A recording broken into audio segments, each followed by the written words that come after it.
आप सभी लोगों को जोरदार जिंदाबाद। आज भी हम जिंदा हैं, कल रहेंगे कि नहीं पता नहीं। ऐसी स्थिति में जब देश पर पूरे हमले हो रहे हैं तो अपने ऊपर क्या हो रहा है इसका ही बड़प्पन हम लोग दिखाए, ये समय नहीं है। और इसलिए आज हम लोग सब लोगों का एकत्रित आना और ऐसे स्वतंत्रता सेनानियों के नेतृत्व में ये बहुत अहम बात इसलिए है कि नहीं तो जो देश की आज की स्थिति है उसमें हम न केवल आजादी आंदोलन को भूल जाएंगे, न केवल शहीदों को भूल जाएंगे, पर आजादी के अर्थ को ही नहीं समझने लगेंगे। और हमारी आगे की पीढ़ी, जो युवा साथी आज लड़ रहे हैं, कहीं पेड़ जंगल बचाने को, कहीं जमीन बचाने को, कहीं शिक्षा का अधिकार बचाने को, उन सब लोगों में तो हम लोगों को बहुत ही नाज है। आज हम लोग जब याद करते हैं कि उस समय करेंगे या मरेंगे का नारा दिया था, तो आज का तो सत्ताधीशों का नारा है करेंगे नहीं तो मारेंगे।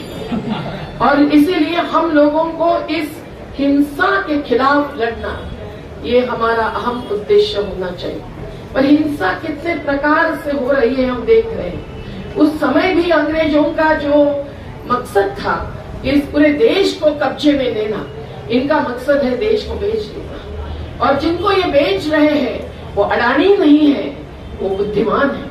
और उनको सत्ताधीशों को जोड़कर इस दलीय राजनीति का आधार लेकर जिस प्रकार से अपनी रोज की करोड़ों की कमाई आगे बढ़ाने का मौका दिया जा रहा है, उससे आज हमारा गरीब घर घर के लिए तरस रहा है, राशन के लिए तरस रहा है, अपनी जमीन और जंगल बचाने के लिए तरस रहा है। पर केवल तरसते नहीं है लोग, इतने भयंकर आघातों के बीच जिसमें जनतंत्र के हर स्तंभ को जो दीमक लगी हुई है, तो कहाँ जाए हम भीख का कटोरा लेकर?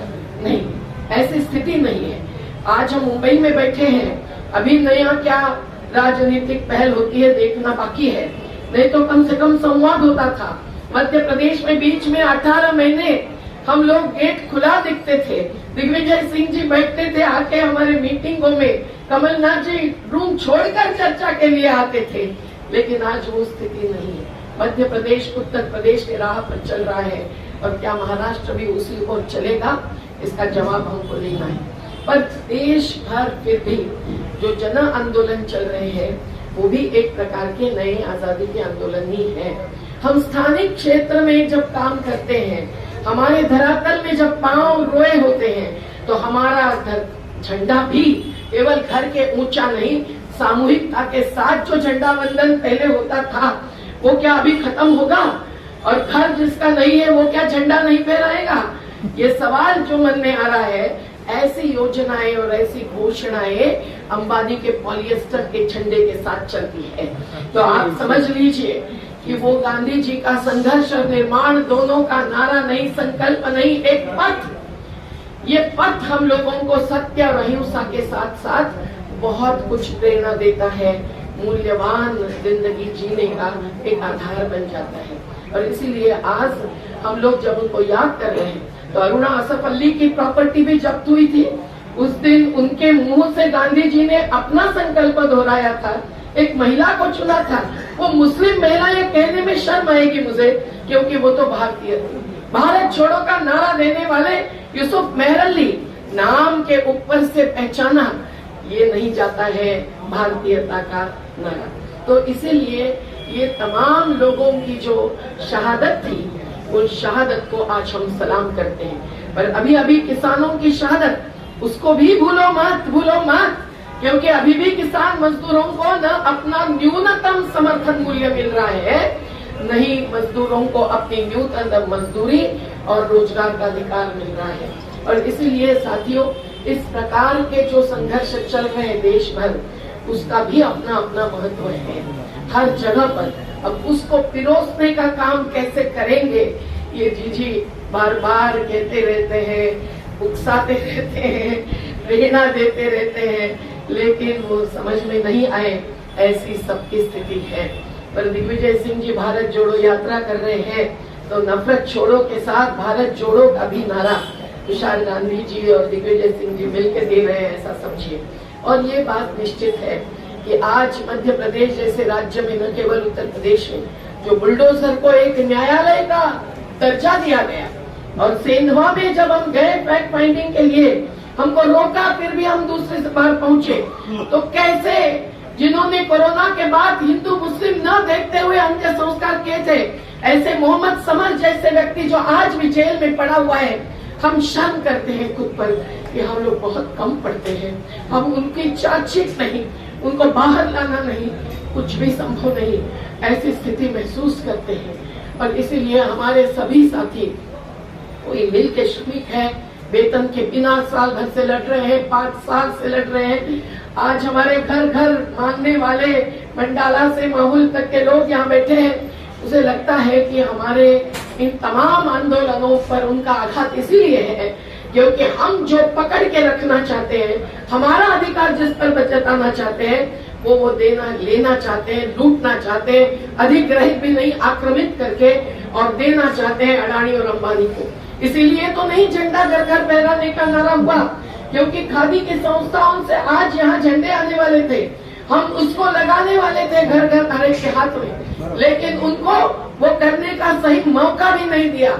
संविधान के तहत जो नियम बने हैं उनका पालन नहीं करने का मई महीने में घोषित किया, और खादी को था उनका तो महत्व ही नहीं है, उनको रोजगार का महत्व नहीं है, रोजगार निर्माण का महत्व नहीं है, तो जाति निर्मूलन और धर्मांधता का निर्मूलन तो वो मानते ही नहीं है।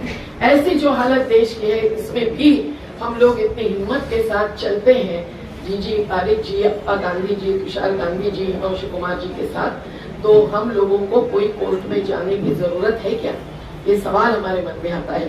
सत्याग्रह के, चंपारण के सत्याग्रह के बाद गांधी जी ने जो कहा था, और भगत सिंह ने भी कहा था, अपने पिताजी को पत्र लिखने से मना कर दिया था, तो ऐसी ही स्थिति आज है कि सुप्रीम इनजस्टिस के लिए हम सुप्रीम कोर्ट तक पहुंचे तो भी कुछ मिलता नहीं है।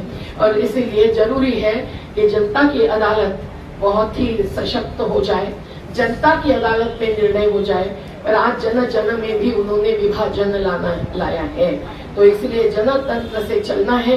ये ग्राम सभा का अधिकार मिटा रहे, ये वन अडानी को ही नहीं बाबा रामदेव को दे जा रहे हैं, तो हम लोग इस सबको कैसे बचाएंगे, कैसे हासिल करेंगे, ये हमारे सामने बड़ी चुनौती है।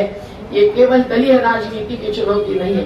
नीतीश कुमार हो सकते हैं आज कहीं बदलेंगे, यहाँ से वहाँ पलटा, पर कल वो फिर पलटाएंगे क्या, इसका भरोसा कीजिए हमको तो नहीं।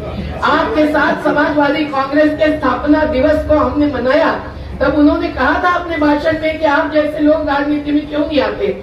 और दूसरे दिन जब मैंने उनको जस्ट पूछा कि सुना है कि सुना है हमने कि आप एनडीए में जा रहे हैं, आप क्या समझती हैं, आप समाजवादियों में विभाजन लाने वाली व्यक्ति है क्या? कहा हम कहाँ विभाजन, हम तो उल्टा एकता से सृजन चाहते हैं। और कुछ ही महीनों में उन्होंने मोदी जी का हाथ पकड़ा, लल्लू जी को धोखा दिया।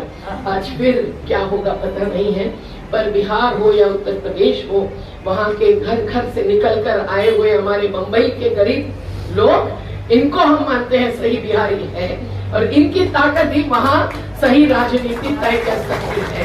तो ये जननीति और लोक नीति की बात, इसकी ताकत, और जिसके आधार पर हम लोग ये झूठी अस्मिता के सवालों को बाजू में करेंगे और झूठे आरोपों को भी सामना करते हुए या तो जेल जाएंगे या तो रास्ते पर शहीद हो जाएंगे, लेकिन हम छोड़ेंगे नहीं। ये बात हम किस्सा को याद करते हुए, किस्सा जो आज लड़ रही है अंदर से आजादी की लड़ाई, आर.बी. श्री कुमार की किताब मैं लेके आई हूँ।